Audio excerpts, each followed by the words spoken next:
పవన్ కళ్యాణ్ గారిని మాట్లాడాల్సింది కోరుతున్నాను.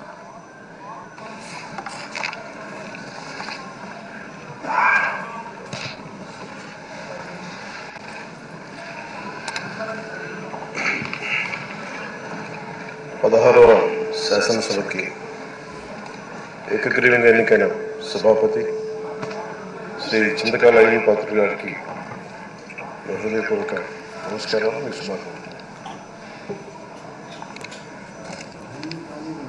నేను మొదటిసారి అసెంబ్లీలో అడుగు పెట్టడం,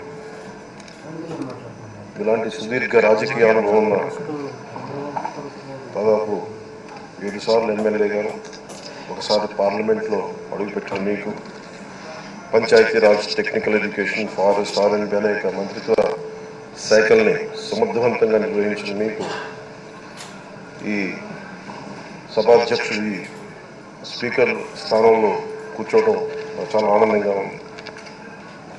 ఇన్ని దశాబ్దాలు ప్రజలు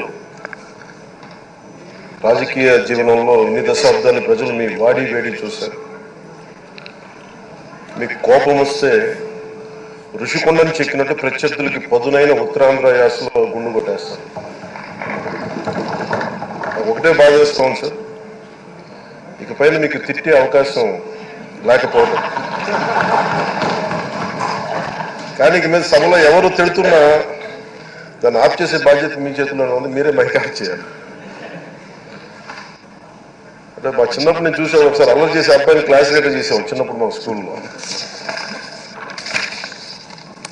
కానీ ఇన్నాళ్ళు ప్రజలు మీ వాడి వేడి పలుకులు, మీ ఘాటైన వాగ్దాటి చూశారు. ఈ రోజు నుంచి రాష్ట్ర ప్రజలు మీ హుందాతనం చూస్తారు. డిబేట్స్ వెనకాల దాక్కుని సంస్కారహీనమైన భాషల్ని, భావాల్ని రకరకాల మాధ్యాల్లో విరజిమ్ముతూ ఉంటారు.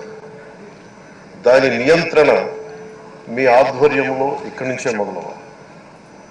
ఇందాక సభా నాయకులు, గౌరవ ముఖ్యమంత్రి శ్రీ చంద్రబాబు నాయుడు గారు చెప్తారు, ఆడబిడ్డలు ఏ విధంగా నలిగిపోయారు ఈ రాష్ట్రంలో గత 5 సంవత్సరాల్లో. చిన్న లేదు, పెద్ద లేదు, ఎవరని లేదు. ఎవరన్నా సరే ఒక మాట మాట్లాడితే వాళ్ళు వ్యక్తిగతంగా దూషణ, సోషల్ మీడియాలో వాళ్ళని క్యారెక్టర్ అసాసినేట్ చేయటం, వాళ్ళు పెద్ద నాయకులు కావచ్చు, కార్యకర్తలు కావచ్చు, లేదా వాళ్ళకి ఎదురు తిరిగి ఒక ఒపీనియన్ చెప్పి ఎవరైనా సగటు మనిషి కూడా కావచ్చు, అది ఇక్కడితో ఈ రోజు నుంచి ఆగిపోవాలి అధ్యక్షుడు. అది మీ ఆధ్వర్యంలోనే మొదలవ్వాలి. గత ప్రభుత్వం తాలూకు సభ జరిగిన విధానం చూస్తే ఈ వ్యక్తిగత దోషణ ఇవన్నీ చాలా ఇబ్బంది పెట్టే ప్రజలు. ఈ రోజున వాళ్ళకి 11 సీట్లకు పరిమితం అయ్యారు, ఈరోజు లేరు, ధైర్యం లేదు వాళ్ళకి. విజయాన్ని తీసుకోగలిగారు కానీ ఓటమి కూడా ధైర్యంగా కూర్చుకునే వాళ్ళకి స్థాయి లేదు, వాళ్ళకి పారిపోయారు ఇక్కడి నుంచి. భావంలో ఉండే తీవ్రత భాషలో ఉండాల్సిన అవసరం లేదు. భాష మనుషుల్ని కలపడానికి కానీ విడగొట్టడానికి కాదు, భాష విద్వేషం రేపడానికి కాదు, పరిష్కరించడానికి. ఎంత జటిలమైన సమస్య అయినా, భయంకర సమస్య అయినా చర్చల ద్వారా పరిష్కరించుకోవడానికి కానీ వివాదం సృష్టించడానికి కాదు. ఈ సభ ఉన్నది అందుకు. కానీ మనం చూసింది వాళ్ళ దగ్గర నుంచి బూతులతోటి, వ్యక్తిగత దోషులతోటి రాష్ట్ర పురోభివృద్ధిని ఆపేశారు. అలాంటి సభ కాకుండా ఇందాక మన పెద్దలు శ్రీ గౌరవ ముఖ్యమంత్రి చంద్రబాబు గారు చెప్పినట్టుగా ఇది భవిష్యత్తుకి ఇది ఒక ప్రమాణిక, ఒక ప్రమాణం అవ్వాలి. 2047 వరకు ఇంత అద్భుతమైన స్థానంలో మనకి ఆంధ్రప్రదేశ్ తెలుగు జాతి ఉన్నత స్థాయికి వెళ్ళాలంటే ఈ రోజు మనం వేసే ప్రతి అడుగు అది భవిష్యత్ తరాలకు ఒక నిర్దేశక, ఒక టచ్ స్టోన్ గా ఉండిపోవాలి, గిట్ రాయిగా ఉండిపోవాలి.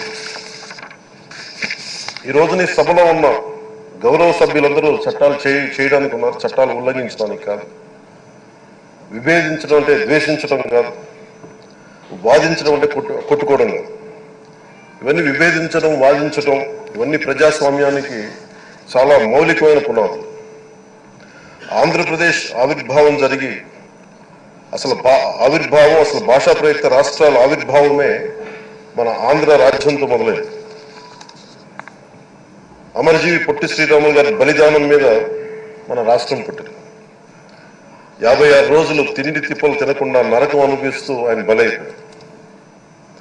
ఆయన మరణానికి చేరువవుతూ ఆమరణ నిరాహార దీక్ష చేసిన ప్రతిరోజు మనకి దాదాపు ఈ సుదీర్ఘమైన 6 దశాబ్దాల కాలం 1.5 సంవత్సర కాలం అంటే ఆయన ప్రతిరోజు చావుకు చేరువవుతూ భోజనం లేకుండా ఆయన గడిపిన ప్రతిరోజు మనకి 1.5 సంవత్సర కాలం.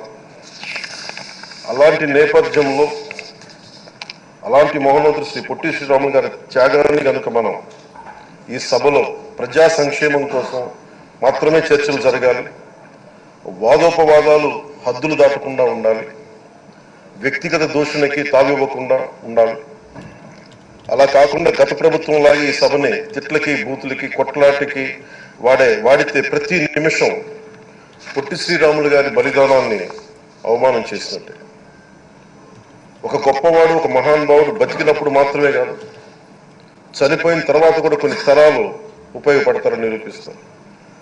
అలాంటి కోవకు చెందిన మహానుభావులు ఆంధ్ర రాష్ట్ర సృష్టికర్త, భాషా ప్రయుక్త రాష్ట్రాలకు శ్రీకారం చుట్టిన ద్రష్ట, అమరజీవి శ్రీ పొట్టి శ్రీరాములు గారి స్మృతిలో ఒక విలువలతో కూడిన ఒక సత్సాంప్రదాయాన్ని తెరలేపుతూ మీ ఆధ్వర్యంలో ఈ సభ జరగాలని, ఈ 5 ఏళ్ల ప్రజా ప్రస్థానంలో ఈ విలువైన 5 ఏళ్లు రాబోయే తరానికి గొప్ప భవిష్యత్తునిచ్చేలా, అన్నం పెట్టే రైతుకి, కౌలు చేసుకునే రైతుకి, రైతు కూలీకి అండగా ఉండేలా, మహిళలకి భద్రతతో పాటు ఉన్నత స్థాయికి ఎదిగేలా, ప్రభుత్వ ఉద్యోగులకి భద్రత కల్పించేలా, పశువు పక్షి ప్రకృతి సర్వజనులందరికీ కూడా మతాలకి ప్రాంతాలకి అతీతంగా సుభిక్షంగా అభివృద్ధి పదంలో ఆంధ్రప్రదేశ్ ఆంధ్ర రాజ్యం అద్భుతమైన ప్రగతి సాధించేలా ఈ చర్చలు సాగాలని కోరుకుంటూ, సభాపతి అయ్యన్న పాత్రుడి గారికి